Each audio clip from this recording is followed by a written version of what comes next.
Guys, अब हम चल दिए हैं एक नई डेस्टिनी की तरफ। देखिए, आपको बहुत ही अच्छे अच्छे नज़ारे देखने को मिलेंगे। बने रहिए हमारे साथ वीडियो में। और हम चल दिए हैं गढ़मुरा नगरी, जिसे मोरध्वज नगरी के नाम से भी जाना जाता है। अब हम पहुंच चुके हैं गढ़मुरा धाम, और ये कुंड का निर्मल बहता हुआ पानी जो आपको साफ दिखाई दे रहा होगा। और अब हमने बाइक रख दी है और आगे बढ़ते हुए ये चल दिए हम, जिसमें सर्वप्रथम हम देवनारायण मंदिर के गेट पर पहुंच चुके हैं। और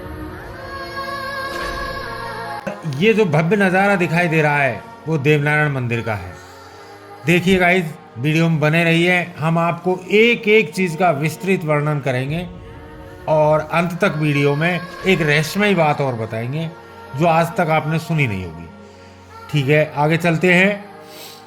आगे देखिए, पौराणिक मंदिर है जो करीबन द्वापर काल का है और जिसे लगभग 7000 वर्ष पुराना बताया गया है।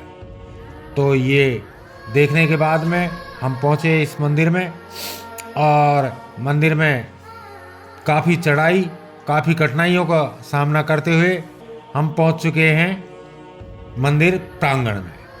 और मंदिर प्रांगण से आपको नज़र आ रहा होगा ये बहुत पौराणिक मंदिर है। ऐसी मान्यताएं हैं यहाँ लोगों की। और इस मंदिर में आपको बाहर से व्यू दिखाया जा रहा है, वो ये गढ़मुरा नगरी का है। और अब चलते हैं, हमने मंदिर के दर्शन करने के बाद में हम आ पहुँचे हैं देवनारायण मंदिर पर। अब देवनारायण मंदिर का जो सामने से फ्रंट जो दिखाई दे रहा है, हम एंट्री कर चुके हैं मंदिर के प्रांगण में अंदर। और ये भगवान श्री देवनारायण मंदिर, ये देवनारायण जी की मूर्ति है। और हमने इनके दर्शन प्राप्त किए, और दर्शन लाभ लेने के बाद में हम इस प्रांगण में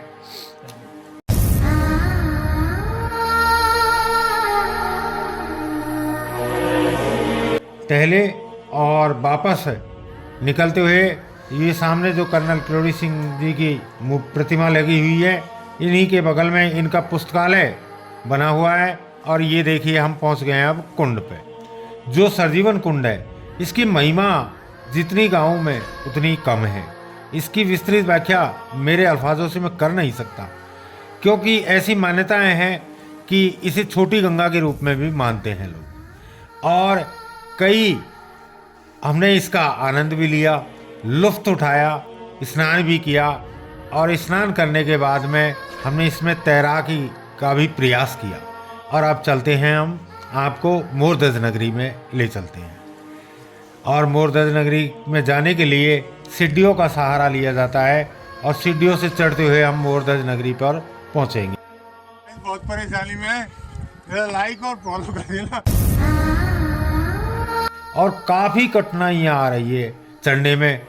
और देखिए गाइस, बने रहिए। इतनी कठिनाइयों के बावजूद हम पहुंच गए हैं जो पौराणिक मंदिर है। ऐसी मान्यताएं हैं कि ये द्वापर कालीन यानी महाभारत कालीन मंदिर हैं। और इन मंदिरों की विशेषता ये है कि कई लोग इनके दर्शन करने के लिए ये 1000 सीढ़ियाँ चढ़ कर के ऊपर पहुंचते हैं। मैं आश्चर्य में हूँ इन चीज़ों को देख करके कि लोगों की मान्यताएं और श्रद्धा और भाव आज भी किस प्रकार बना हुआ है। आज हम इस डेस्टिनी में मंदिर से बाहर निकलकर हम पहुंचे जैन मंदिर की तरफ। ये जो सामने दिखाई दे रहा है पौराणिक जैन मंदिर है। ऐसी मान्यताएं हैं कि द्वापर काल में भी जैन मंदिर था।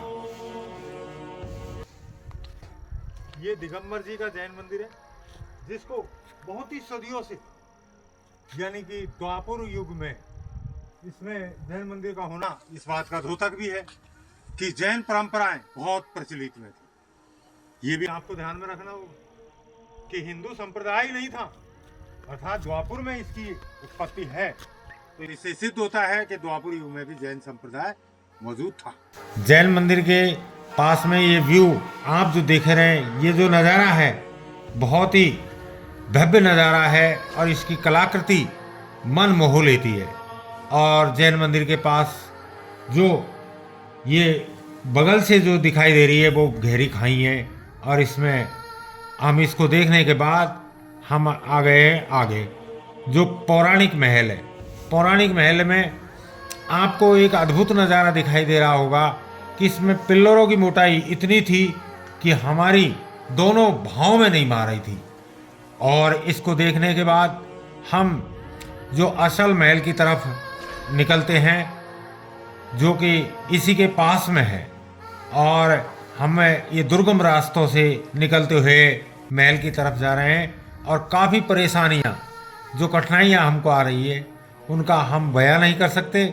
मगर ये देखिए, बहुत ही अद्भुत नमूना है जो कि इस बात को दर्शाता है कि पौराणिक युग में इन सारी शैलियों से स्पष्ट नजर आता है कि द्वापर युग में कितनी विशाल कलाकृति से बना अद्भुत नमूना है। अब आपको दिखाते हैं जो ये चबूतरे पर जो ये तहखाना है। इस तहखाने के अंदर भी कमरे हैं, मगर हम जाने का साहस नहीं जुटा पा रहे हैं। और हम वहाँ पहुँचे हैं अब जो शिला, जो जिस पर राजा मोरध्वज ने अपने पुत्र के 2 भाग किए थे, उस शिला पर। यहाँ लोगों की ऐसी मान्यताएं हैं कि यहाँ पर लेट जाने मात्र से पीठ के या कमर के दर्द गायब हो जाते हैं। अब हम चल दिए हैं महल की तरफ। अब महल में प्रवेश करने के लिए हम तीव्र उतावलेपन से गेट मेन द्वार पर पहुँचे। और मेन द्वार पर जाने के बाद हमने दोनों किवाड़ों को खोला। और आइए गाइस, बने रहिए। अब मुख्य महल में हम प्रवेश कर रहे हैं। बहुत ही मन मोहने वाला नज़ारा हमको दिखाई देता है। मेरे चेहरे की मुस्कान बता रही होगी गाइस आपको कि बहुत ही उम्दा और बहुत ही प्यारी फीलिंग आ रही है। क्या बताऊं मैं आपको, बहुत ही प्यारे नज़ारे हैं। ये नज़ारे देखकर मेरा दिल बाग बाग हो गया।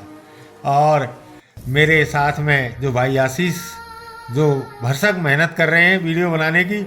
और ये जो यहाँ से कितना प्यारा व्यू नज़र आता है कि वो बरगद का पेड़ जिस पर कभी श्री कृष्ण ने और अर्जुन ने अपना सिंग बांधा था, वो मैंने उंगली के इशारे से बताया था। अब मुख्य महल में हम प्रवेश कर गए।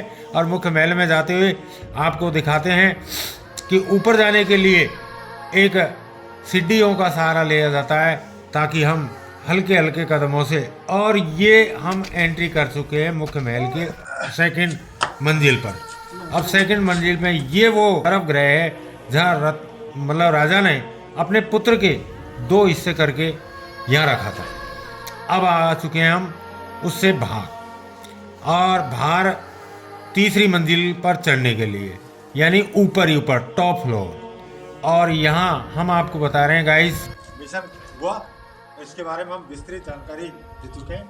और लाइक एंड फॉलो अवश्य। प्रिय दर्शकों, हम आपको नई जानकारी के साथ में फिर मिलेंगे।